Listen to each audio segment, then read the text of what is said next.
भविष्य काळामध्ये मला जिल्हा परिषद केंद्रीय प्राथमिक शाळा भानेगाव ही डिजिटल करण्याचं माझं प्रथम ध्येय आहे।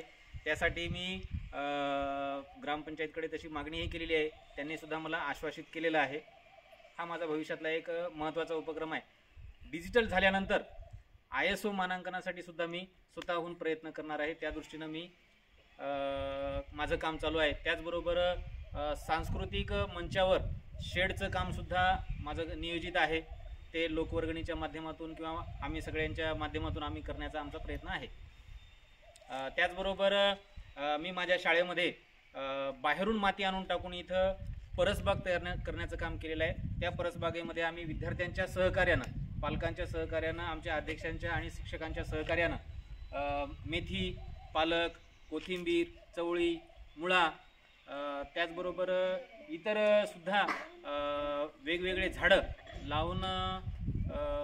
लावण्याचं आम्ही काम केलेलं आहे। पाणी पण आहे।